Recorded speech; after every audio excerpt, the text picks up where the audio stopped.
Saudara, pemerintah Provinsi DKI Jakarta segera menerapkan kebijakan pembatasan sosial berskala besar (PSBB) di Jakarta mulai Jumat 10 April. Sosialisasi penerapan PSBB pun mulai dilakukan. Petugas Satuan Polisi Pamong Praja, Satpol PP Kecamatan Cempaka Putih hari ini melakukan razia keramaian di pasar tradisional sebagai bentuk sosialisasi PSBB.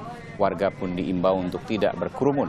Kondisi di berbagai fasilitas publik pun sudah tampak sepi. Hanya saja ada sejumlah pengemudi ojek daring dalam jaringan atau ojek online, ojol, yang masih tampak mangkal menunggu penumpang di sejumlah titik seperti yang tampak di Stasiun Palmerah, Jakarta Pusat.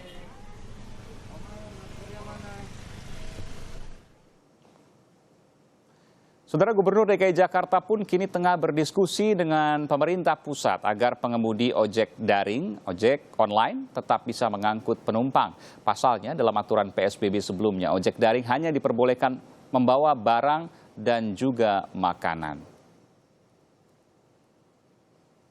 Penyusunan Pergub sendiri praktis sudah selesai. Hanya ada satu hal yang masih menunggu karena kita sedang koordinasi dengan pusat terkait dengan ojek, pemberian izin pada ojek untuk bisa beroperasi. Kami sedang mendiskusikan itu dan harapannya nanti mudah-mudahan malam ini ada kabar, karena dalam ketentuan ojek tidak diizinkan untuk mengangkut orang, dan kita sudah berkoordinasi dengan para operator. Mereka punya mekanismenya, karena itu kita merasa ojek selama mereka mengikuti protap itu bisa beroperasi, bisa mengangkut orang dan barang.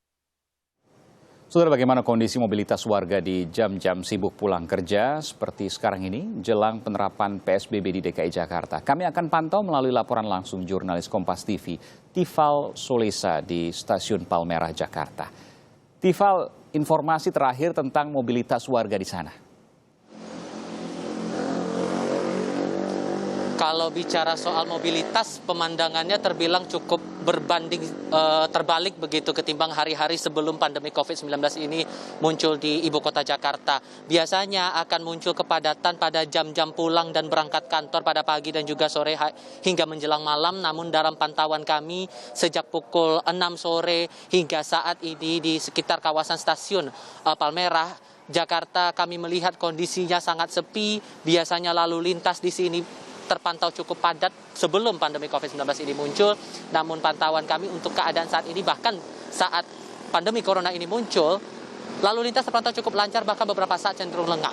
Itu perbandingan pertama. Perbandingan yang kedua yang kami pantau juga adalah aktivitas lalu lalang para pengguna kereta yang melewati ataupun juga keluar dari stasiun Palmerah ini. Yang kami pantau tadi tidak terlalu banyak penumpang yang keluar atau melewati kawasan stasiun Palmerah ini, mengingat catatan terakhir dari pihak KCI selaku pengelola kereta komuter lain bahwa volume penumpang selama wabah COVID-19 ini muncul di Jakarta sudah menurun lebih dari 70%. Nah, biasanya akan ada setiap hari itu 990.000 hingga 1,1 juta penumpang yang diangkut.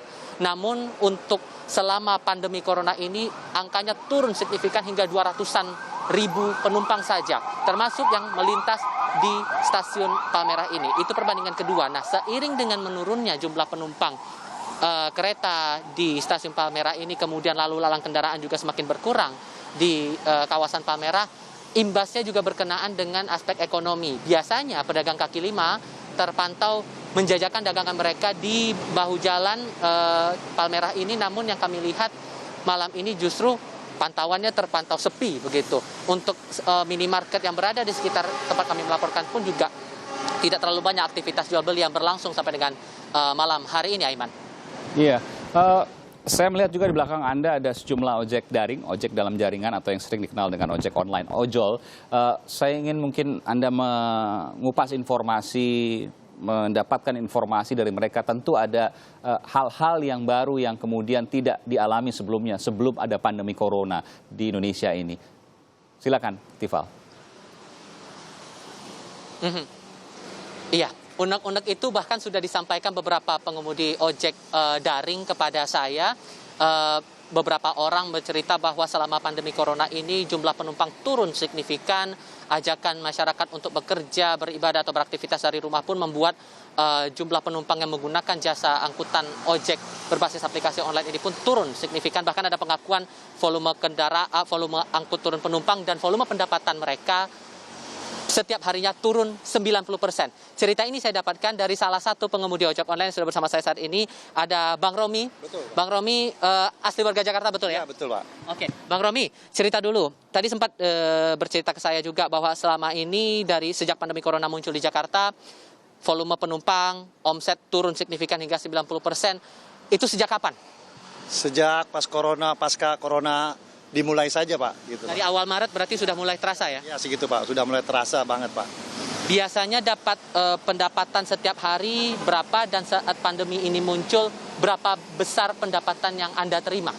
Ya, seharusnya sih kan kita dapat bonus gitu kan. Sejak memang awal epidemi virus corona ini memang berkurang pesat banget, Pak. Istilahnya 50% aja setengahnya nggak ada, Pak. Kita bicara digit yang realnya saja. Biasanya sehari paling banyak dapat uang berapa, hari ini dapat uang berapa? Ya, bisa dapat sekitar 250. Kalau sekarang dapat 20.000, 30.000 aja udah lumayan, Pak. Wow, drastis sekali. Itu dan sekarang jumlah penumpang yang diangkut turunkan berapa banyak untuk hari ini saja?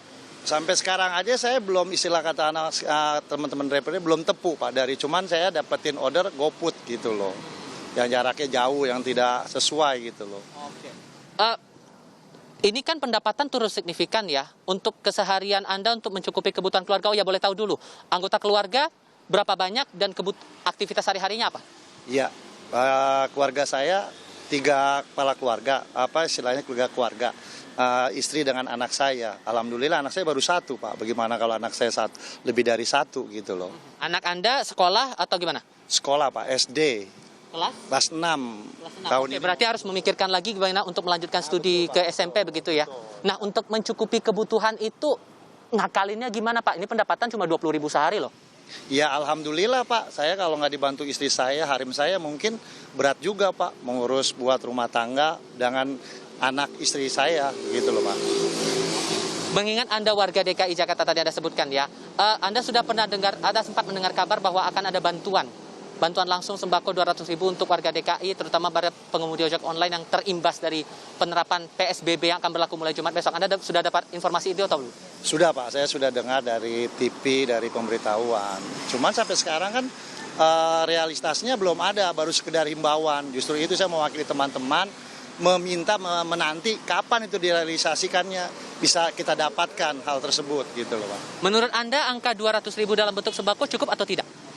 Ya, kalau diperhitungkan dengan sekarang sih, perekonomian sekarang sih sebenarnya sih nggak mencukupi. Tapi kalaupun itu benar, masih ada alhamdulillah, Pak. Bisa istilahnya tuh menyegarkan kalau disuntikan, ibaratnya infus tuh ada tenaga kembali gitu loh, Pak. Oke.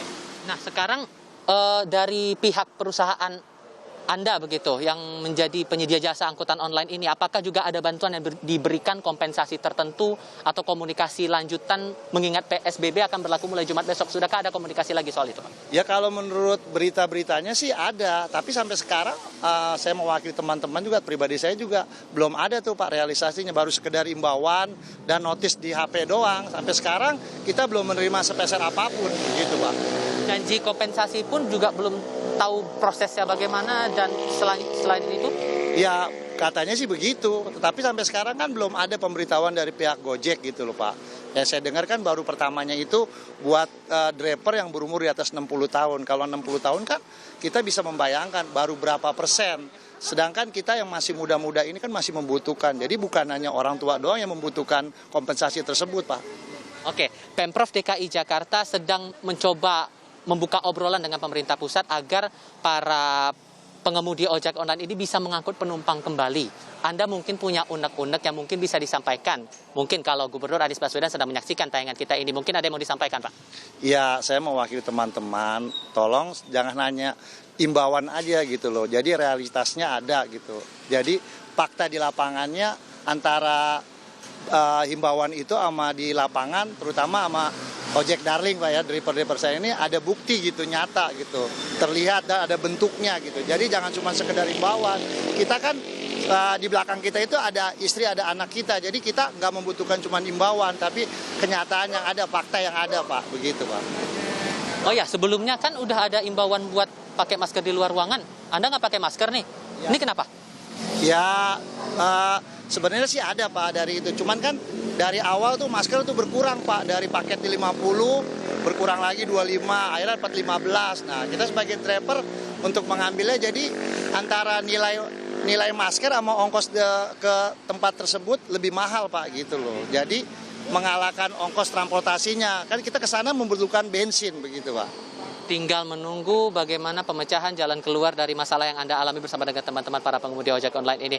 Bang Romi, makasih banyak ya sudah mau berbincang bersama kami di Kompas TV. Kira-kira itu unek-unek yang disampaikan dari Bang Romi kepada saya tadi, bahkan sebelum laporan langsung ini juga sempat berbincang kepada saya bahwa intinya bagaimana kemudian realisasi dari setiap kebijakan-kebijakan yang diambil oleh pemerintah pusat dan juga pemerintah daerah. Mengingat kalau kita mengacu lagi dari peraturan Kementerian Kesehatan tentang pedoman PSBB ini, ada pertimbangan tertentu yang membuat suatu daerah ini layak untuk dilakukan PSBB. Salah satunya adalah kesiapan aspek sosial ekonomi. Kalau melihat fakta semacam ini, bagaimana realisasinya? Itu akan kita tunggu, Aiman. Baik, terima kasih informasi berharga dari Tifal Sulesa langsung dari suasana di Jakarta. Tetap hati-hati, tetap aman, dan kemudian selalu mengingatkan setiap orang yang kemudian Anda temui untuk memakai masker. Tidak perlu masker yang mahal, tapi masker kain yang biasa juga digunakan oleh ojek online. Terima kasih, Tifal.